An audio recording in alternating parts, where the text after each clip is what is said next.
Hey everyone, welcome back. Today we are diving into something pretty interesting. It's Trump's gold card proposal. Yeah. You know, the one where you can basically buy your way into the U.S. We got a whole bunch of articles here from the Times of India, Fox News, and the Financial Times. Yeah. Plus we have some expert analysis too to help us wade through, all the noise and hype surrounding this. Right. So, I want to figure out if this gold card is really a golden opportunity or if it's more like a gilded cage. Let's find out. Certainly grabbing a lot of attention. Trump is framing this as a way to attract, the world's wealthy elite, the folks who will come here and spend big pay taxes here, create jobs, and on top of that, shrink the national debt, too. Yeah, I saw those claims, in an interview, I think. He even said that if they sold enough of these gold cards, it could completely wipe out the national debt. Wow. Pretty bold statement. We'll have to see if, the reality matches. The rhetoric. But before we get ahead of ourselves, let's just, break down exactly what this gold card is all about. Okay, so at its core, it's basically a way for foreign nationals to get lawful permanent residency in the U.S. Oh, okay, so a green card? A green card. And it also offers a path to citizenship, the price tag.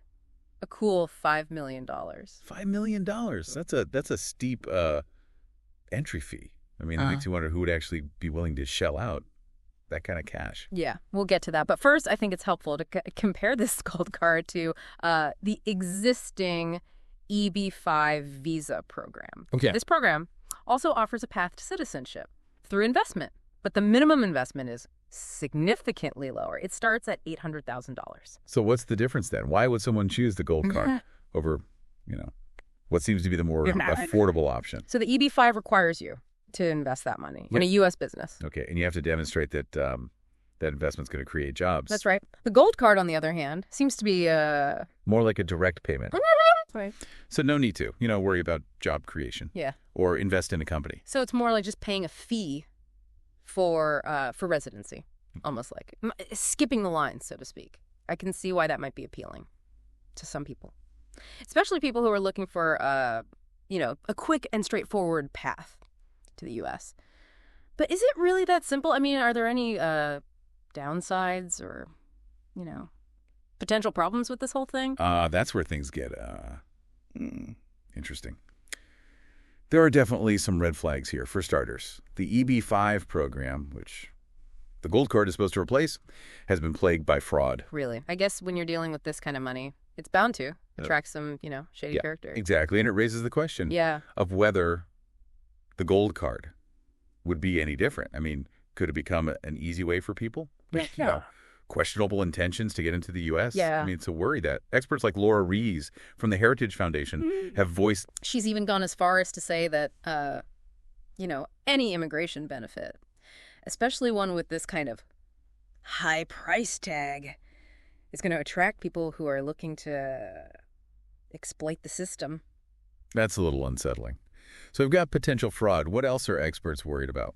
Well, beyond fraud, there are serious concerns about national security. Okay. You mean like someone could buy their way into the U.S. to potentially cause harm? Yeah, it's definitely a legitimate concern. That's a pretty scary thought, especially given that, Trump's proposed timeline for implementing this is incredibly short. 2 weeks. Just 2 weeks, yeah. 2 weeks. That seems incredibly rushed. It does, doesn't it? And it raises a lot more questions about how thoroughly applicants would be vetted. Yeah. Details on the vetting process are pretty vague, which just adds to the concerns about, potential loopholes and vulnerability. 2 weeks to roll out a program with this many moving parts. Yeah. And potential, problems. It's hard not to be. Yeah. A little skeptical, right? Skepticism is definitely warranted. But it's interesting, though, because this idea of cash for visas, it's not a new thing. Oh, really? I had no idea. Yeah, so quite a few countries around the world actually already have similar programs in place. So is Trump kind of just, like, borrowing a page from someone else's playbook? In a way, yes. Yeah. Programs that offer residency or even citizenship in exchange for investment, they're becoming more and more common, especially in Europe and the Caribbean. Okay, so for example, Portugal has a program that grants residency for an investment of 500,000 euros. Malta offers citizenship for 650,000 euros. And the UAE has a program with a price tag of around $550,000. Those are still, I mean, significant sums of money, but kind of pale in comparison to Trump's $5 million ask. That's right. Trump's gold card would actually be one of those expensive programs of its kind in the world. Oh, wow. Only New Zealand comes close, requiring a $5 million New Zealand dollar direct investment in business, or NZ $10 million for lower risk options. Okay, so the U.S. is really aiming for, like, the top tier of this, like, citizenship for sale market. I guess it kind of fits with Trump's whole go big or go home style. Yeah. But it makes you wonder, like, is there even a market for a program this pricey? That's the $1 million question. Or should I say? The $5 million question. Right. So let's speculate a bit. Who are the potential buyers here? Well, it's likely that we would see interest from millionaires in emerging markets. Think China, India, Russia, even some parts of Latin America. Okay. These are places where individuals have accumulated wealth rapidly, but, they might be looking for more stable environments, politically and economically. But it's more than just a fancy new address. They're buying security and peace of mind. Exactly, a plan B for themselves and their families, a way to safeguard their assets, just in case, things go south in their home country. And let's not forget the allure of the American dream, the idea that anything is possible in the U.S., especially if you have the means. That's a powerful image, even if it's become a bit tarnished in recent years. But is this gold card really a ticket to the American dream? Or is it more like, a shortcut for those who can afford it? That's a question worth pondering. And there's another group of potential buyers that we haven't mentioned yet. Okay. Americans themselves. Americans buying their way back into America. That doesn't make any sense. It may sound counterintuitive, but think about it. Some Americans might be so disillusioned with the direction of the country, particularly with the prospect of another Trump term, that they would be willing to pay a hefty sum for an exit strategy. Wow, I hadn't thought of that. It's ironic, isn't it? The same program that's supposed to attract foreign investment could end up being a way for wealthy Americans to flee the very policies that created it. Irony indeed. But it really highlights the complexities and the unintended consequences that often arise from these kinds of programs. And it underscores the need to, really carefully consider all angles before rushing into implementation. Right. So we've talked about, who might be tempted by this gold card. But we haven't really delved into the potential impact it could have on the U.S. as a whole. Right. We've been focusing on individual level, but it's crucial to kind of zoom out and consider the bigger picture. How would the gold card affect American society? What kind of message does it send about our values? I mean, is it fair to say that citizenship is essentially being commodified here? Yeah. That it's becoming something you can just buy if you have enough money? That's certainly a valid concern. The idea that access to a nation should be determined by wealth. It raises some, uncomfortable questions about equality and fairness. Feels like a slippery slope if citizenship just becomes another commodity. What does that say about our sense of national identity and belonging? Crucial point. It goes beyond economics. And it touches on something much deeper, the very fabric of what it means to be American. We're starting to wade into some pretty deep philosophical waters here, indeed. And it's a conversation we need to have. Yeah. Because the gold card is more than just a visa program. It's a reflection of, our values, our priorities, and our vision for the future of the nation. So where do we go from here? What are the, next steps in unraveling this complex issue? Well, for starters, we need to look beyond the rhetoric and examine the practicalities of this program. Okay, so what are the specifics of the vetting process? How will fraud be prevented, and what safeguards will be put in place to ensure national security? It feels like there are more questions than answers at this point. Yeah. We've covered a lot of ground in this deep dive, from the mechanics of the program to the potential buyers and the broader ethical implications. But I get the sense we're just scratching the surface here. There's a lot more to unpack. It's kind of striking, how this gold card ties into so many bigger conversations that are happening right now. We're talking about economic inequality, immigration reform, even just what it means to be American in the 21st century.